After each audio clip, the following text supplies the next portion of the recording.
सभी मान्यवर, हमारे सुहृद, उपस्थित नागरिक सज्जन, माता भगिनी,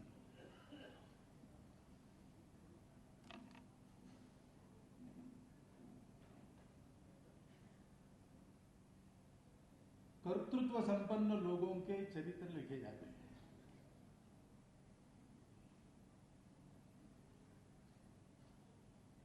जिनको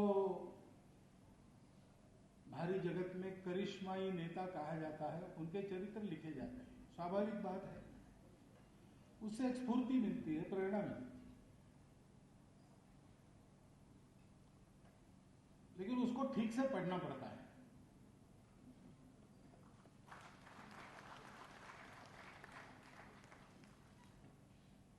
क्योंकि जैसे अमित भाई ने कहा कि गुजरात के मुख्यमंत्री बनने तक की जीवन यात्रा नरेंद्र भाई की हम स्वयंसेवक और कार्यकर्ताओं के लिए है।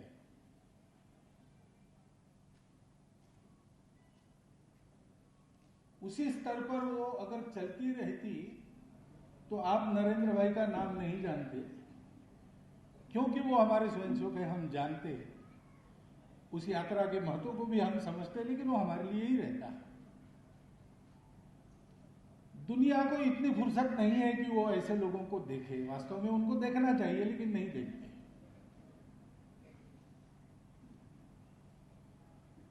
गुजरात के मुख्यमंत्री और बाद में भारत के प्रधानमंत्री, ये यात्रा सारी दुनिया में गूंज रही है और बहुत लोग उसको जानना चाह रहे हैं।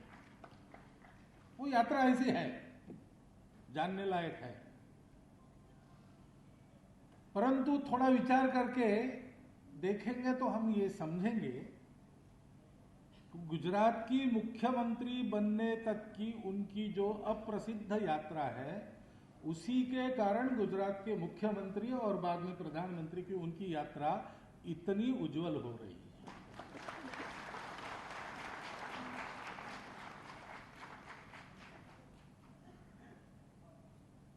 चरित्रों को लिखने का काम लिखने के लिए तो कोई भी कर सकता है, लेकिन चरित्र को समझकर लिखने का काम करने के लिए वैसा ही व्यक्ति चाहिए।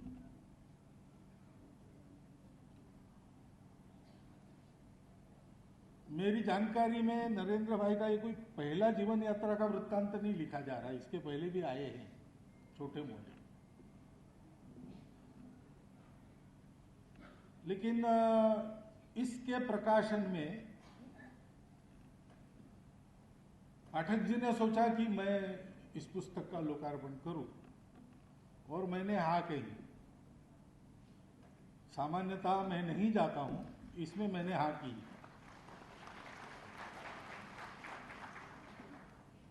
क्योंकि पाठक जी भी वैसा काम कर रहे हैं, समाज के लिए कर रहे हैं, अपना सब कुछ लगाकर कर रहे हैं।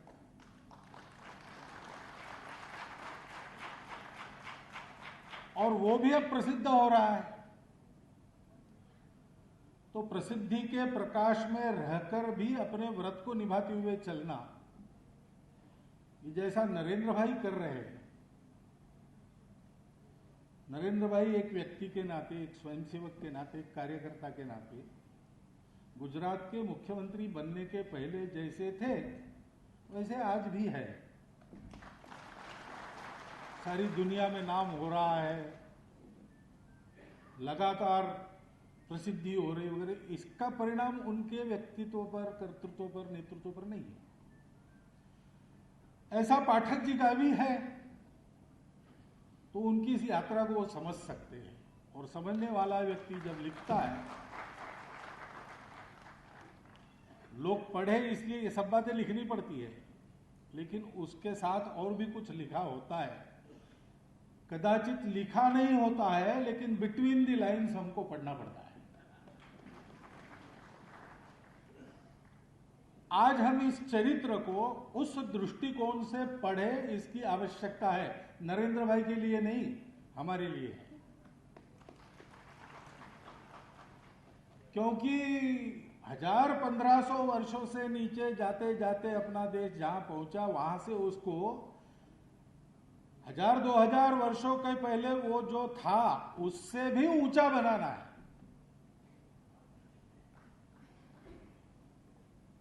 और नरेंद्र भाई ने, अमित भाई ने अभी सुरक्षित एक अनुमान 2024 तक का किया है, ऐसा लगता है उनकी बात से।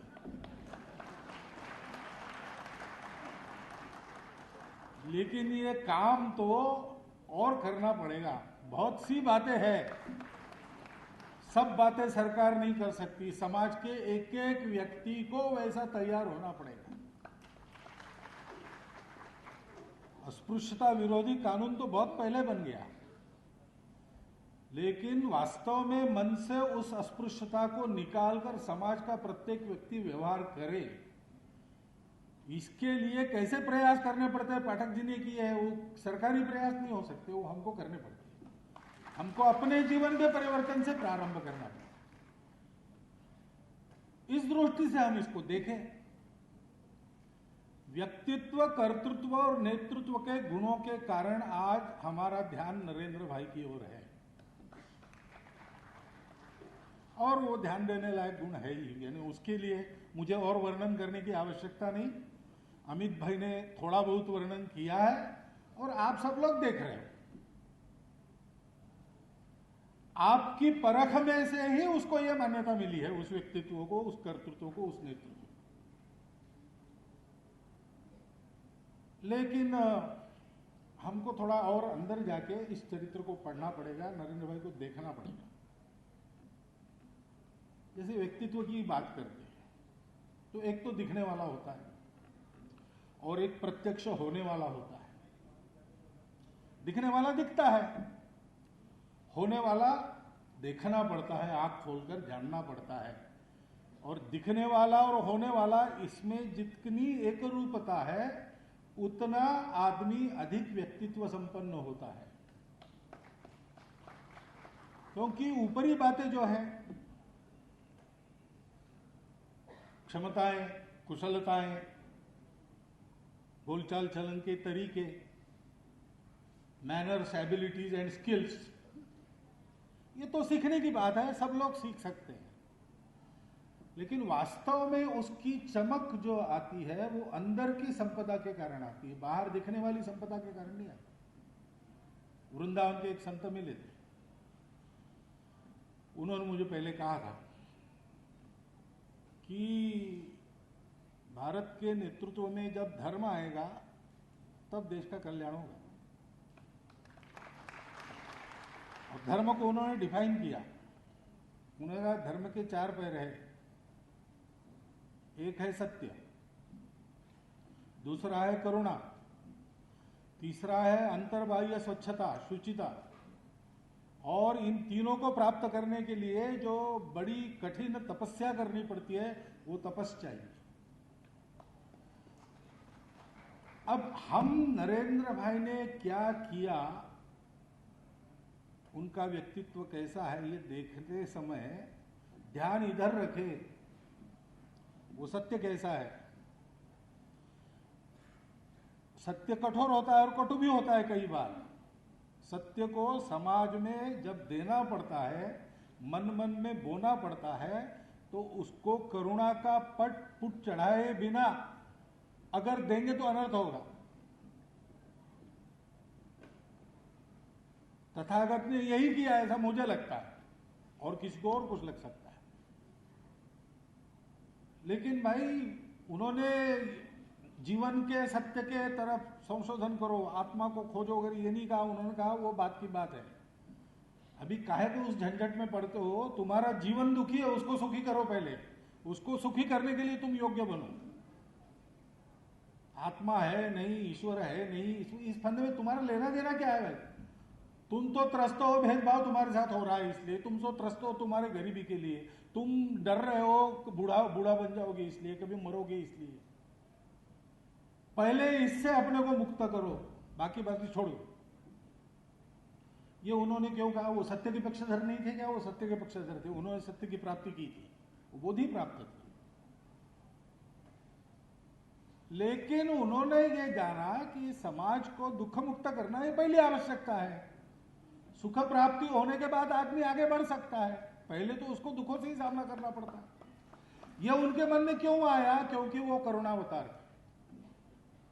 बिना करुणा के सत्य का कोई अर्थ नहीं है। सत्य है, अपनी जगह है, हम माने न माने वो है, और हम नहीं मानकर भी चलते हैं तो अपने व्यावहारिक सत्यों को संभालते हुए ही चलते हैं। परंतु समाज के लिए एक कल्याणकारी रास्ता दिखाना है, मानवता के लिए एक कल्याणकारी रास्ता दिखाना है, तो सत्य के साथ जिसके मन में करुणा है वो चल सकता है। और ऐसी करुणा मन में रखने के लिए अंतर्बाह्य शुचिता चाहिए। जिसका मन साफ नहीं, वो विकारों से ग्रसित है, स्वार्थ से ग्रसित है, उसके मन में क्या करुणा आएगी? वो तो राक्षस बन सकता है अपने स्वार्थ के लिए। और इसलिए अंतर्बाह्य स्वच्छता का महत्व है। स्वच्छता से क्यों गांधी जी का इतना जोर क्यों था? गांधी जी कोई उस समय की राजनीति को नहीं जानते थे वगैरह, ऐसा नहीं है। डॉक्टर अंबेडकर साहब ने भी अपने समाज को जागरूक करने का उद्यम जब प्रारंभ किया, तब के उनके अपने समाज में किए हुए भाषण लिखे हैं। वो बाकी सारी बातें बताती है, लेकिन उसके साथ साथ ये बताने से नहीं चूकते कि साफ रहो, कपड़े ढंग से पहनो, भाषा अपनी ठीक करो। क्यों? क्योंकि इस अंतर्बाह्य स्वच्छता का महत्व ये बहुत दूर दूर तक जाता है, उसके परिणाम होते हैं, मन बुद्धि तक के उसके परिणाम होते हैं। और ऐसा रहना है तो तपस्या, वो तपश्चर्या है। हमारा ध्यान नरेंद्र भाई के व्यक्तित्व पर जाना स्वाभाविक बात है, अस्वाभाविक कुछ करने का जरूरत नहीं, वो जाता है स्वाभाविक बात है। लेकिन हमारा ध्यान उससे आगे इन बातों पर जाना चाहिए। कर्तृत्व की बात आती है, किसने क्या किया, और जो कर सका उसका गुणगान होता है, होना ही चाहिए। किया है तो होना चाहिए, उसमें कोई। लेकिन अगर हमको देश के लिए योग्य बनना है तो कर्तृत्व संपन्न व्यक्तियों के कर्तृत्व के पीछे क्या है? कर्तृत्व का मूल कहां है? अपने ऐसा कहते हैं, उद्यमम, साहसम, धैर्यम, बुद्धि, शक्ति, पराक्रम, षडेते यत्र वर्तन्ते तत्र दैव साहाय्यकृत। और इन 6 गुणों के साथ, वो 6 गुण दिखते हैं आपको। मोदी जी का चरित्र उस ढंग से आप पढ़ेंगे तो ये 6 गुण दिखेंगे आपको। लेकिन उसके साथ साथ और एक बात होती है कि किसी कार्य को असंभव न मानते हुए जो होना चाहिए वो करने के लिए करना शुरू करना। होना क्या चाहिए, इसकी बात तो आजादी के बाद निरंतर चली है अपने देश में। 70 साल नहीं हुई, अब हो रही। क्यों हो रही? कर रही इसलिए हो रही। कर क्यों रहे हैं? क्योंकि उसको असंभव नहीं मानते। चलो करके देखेंगे, कैसा करना सोचेंगे, ऐसा नहीं होता तो वैसा करके देखेंगे। ये कर्तृत्व के पीछे छुपा हुआ कर्तृत्व, उस पर हमारा ध्यान देना है। नेतृत्व, वोट मिलते हैं तो नेता हो जाता है, लेकिन वोट क्यों मिलते हैं? केवल चमत्कार से नहीं मिलते। वोट प्राप्त करने के लिए प्रयास करने वाले तो साथ ही रहते हो, साथ काम किए हुए रहते हो, वो देखते हैं व्यक्ति को। उनको ये अनुभव आता है कि ये आदमी कैसा है, पात्र, त्यागी, योग्य व्यक्ति के लिए छोड़ने वाला, देने वाला, गुणे रागी, गुणों पर प्रेम करने वाला। हाथ पकड़ के पाठक जी को मंच पर क्यों ले गए? प्रदर्शन देखा तब ध्यान में आ गया कि इनके करने में गुण है, और गुणवान व्यक्ति को समाज की आवश्यकता है, समाज को गुणवान व्यक्ति की आवश्यकता। भागी परिजन ही सह, सबके साथ बांट कर लेता है, अकेला नहीं होता। शास्त्रे बोधा, शास्त्रों को जानता है, और जिन शास्त्रों को जानने की आवश्यकता है उनको जानने का प्रयास करता है। रणे योद्धा, रण में योद्धा, जब रणांगन का प्रसंग आता है तो आगे बढ़ता है। ये नेतृत्व के पीछे के नेतृत्व गुण है। दिखने वाली बातों का अनुकरण संभव नहीं है सबसे। हर एक आदमी अलग अलग होता है, वो अलग अलग काम कर सकता है, और जैसा उन्होंने किया बिल्कुल वैसा हम करेंगे ऐसा संभव नहीं है। महाराष्ट्र में एक बार हमारे कार्यकर्ताओं ने सोचा, शिवाजी महाराज के राज्याभिषेक के 300 वर्ष पूर्ण हो गए, प्रत्येक घर में शिवाजी महाराज का संदेश पहुंचाएंगे। अब आज से भी शाखाएं उस समय कम थी, 70-71 की बात है। अब प्रत्येक गांव में पहुंचना कैसे है, तो कार्यकर्ताओं ने समय दिया, प्रवास किया। एक कार्यकर्ता ने सोचा शिवाजी महाराज का संदेश पहुंचाना है, तो उनके जो साथी थे मावड़ा, जिनको मराठी में कहते, वैसा वेश धारण करके घोड़े के बैठकर मैं अपने ब्लॉक में सब गांव में जाऊंगा। और घोड़े पर बैठकर वो निकले, 3 दिन प्रवास करके आए, लेकिन घर के सामने वो घोड़े पर उतर नहीं सके। घोड़े से उनको उठा के उतारना पड़ा। शिवाजी महाराज ने किया होगा घुड़दौड़ सतत घोड़े पर बैठकर। ऐसी घुड़दौड़ आज के तारीख में हम कर ही सकेंगे ऐसा नहीं है। कब कर सकेंगे, जब ये नेतृत्व के पीछे, व्यक्तित्व के पीछे ऐसे गुण हैं, उनको हम देखेंगे। नरेंद्र भाई का नेतृत्व देश का आशा की किरण क्यों बना? ये गुण है, वो गुण आदमी को चमकाते हैं, लेकिन उस चमक दमक में आदमी बह नहीं जाता, अपना काम ठीक करता है। इसका कारण क्या है? उसके पीछे भक्ति रहती है, राष्ट्रभक्ति रहती है। भक्ति से आदमी काम करता है। आदमी अहंकार से भी काम कर सकता है, मैं करके दिखाता हूं। स्वार्थ काम करने की प्रेरणा है, भय पीछे लगा है, आदमी काम कर देता है। गोल मटोल मोटा ताजा आदमी मैंने प्रत्यक्ष देखा है, चलने में भी वो ऐसा डुलते डुलते चलता था। उसको कहना पड़ता था भाई चलो, तो कहता था तुम्हारा शरीर तो पतला है, तुम मेरे जैसे शरीर का बोझ ढो के बताओ, फिर बताओ चलने के लिए।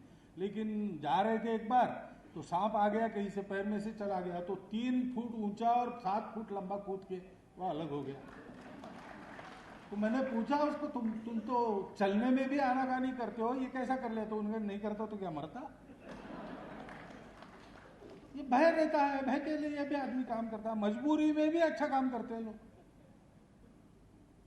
लेकिन जिसका काम जनगणों के लिए कल्याणकारी होता है, उसका काम इसलिए कल्याणकारी होता है कि उसके मन में भक्ति रहती है, यानी प्रेम रहता है, आत्मीयता रहती है। मेरा समाज है, मेरा देश है, उसके लिए मुझे करना है, मेरे अपने के लिए नहीं करना है। तेरा वैभव अमर रहे मां, हम दिन 4 रहेगा। और उस आत्मीयता में मोह नहीं रहता किसी के प्रति, उस आत्मीयता में तत्वनिष्ठा रहती है। देश के भले के लिए जो उपयुक्त है वो मेरे लिए उपयुक्त है, मेरी अपनी रुचि अरुचि कुछ भी हो, देश के कल्याण के लिए आवश्यक है, हम जोड़ेंगे। श्रद्धा रहती है, कुछ अच्छा होगा, निराशा नहीं रहती। निराशा की मनस्थिति आई थी समाज में, उस मनस्थिति से निकाल क्यों सके देश को? इसलिए कि जो सारे प्रयास करने वाले लोग थे, उनके मन में ये श्रद्धा थी, ये देश मिटेगा नहीं, ये देश बढ़ेगा।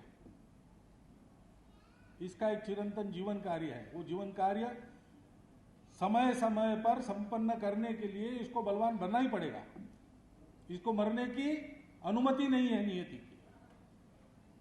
इस श्रद्धा को लेकर साथ चले हैं। विश्वास होता है, स्वयं पर आत्मविश्वास होता है, अपने कार्यकर्ताओं पर विश्वास होता है, अपने कार्य पद्धति पर विश्वास होता है, अपने लक्ष्य पर विश्वास होता है, और साथ में समर्पण होता है। कायेन वाचा मनसेन्द्रियेण वा बुद्ध्यात्मना वा प्रकृति स्वभावात्। काया वाचा मन से, बुद्धि से, आत्मा से, प्रकृति स्वभाव जिसके ऊपर कोई उठ नहीं सकता, उसके ऊपर भी उठ के कार्य सिद्धि के लिए प्रयास करने का दम उस समर्पण के कारण आता है।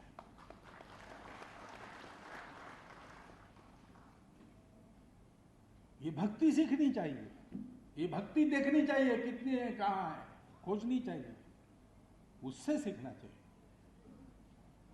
हम ये कर सकते हैं,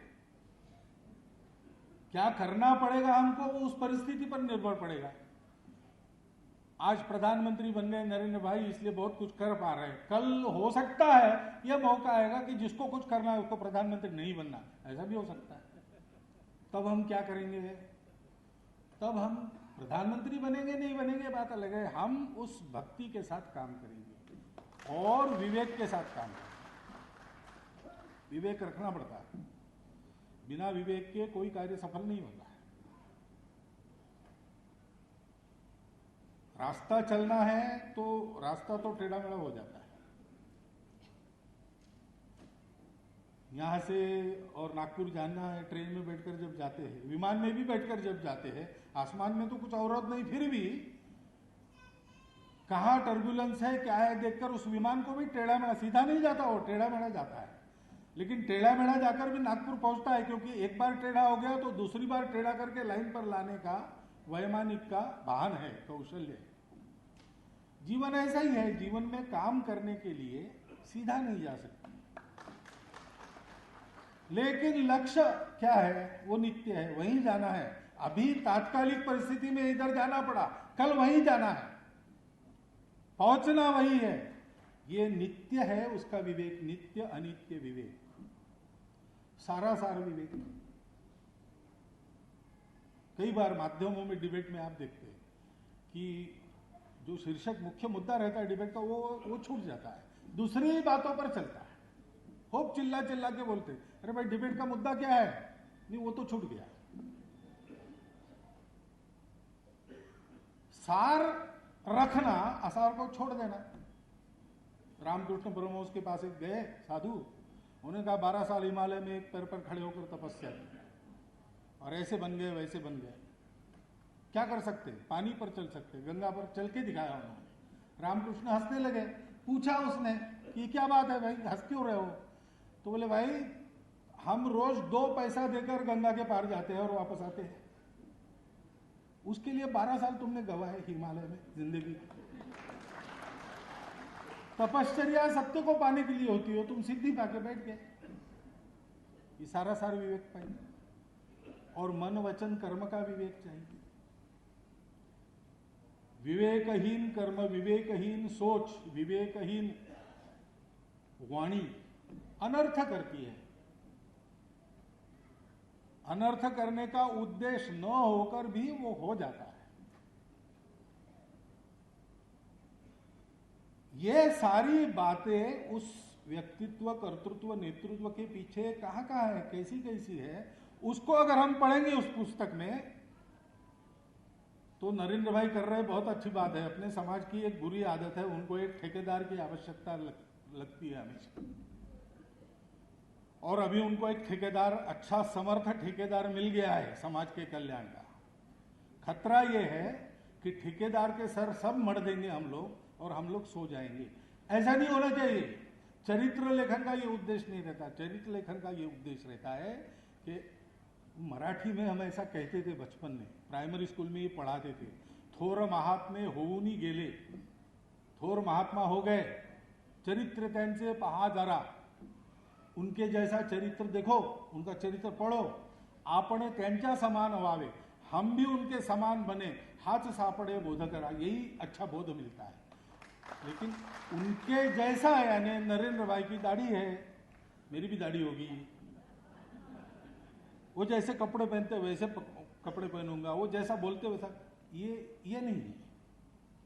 ये दिखने वाली बातें हैं। दिखने वाली बातों के पीछे जो होने वाली बातें हैं, जिसके कारण दिखने वाली बातों से इतने बड़े काम हो गए, उन होने वाली बातों को इस चरित्र में पढ़ना और उन होने वाली बातों का अनुकरण करके चलना, इसकी आवश्यकता है। इस दृष्टि से हम ये चरित्र पढ़े, ऐसा आप सबके सामने अनुरोध रखता हूं और मेरे 4 शब्द समाप्त।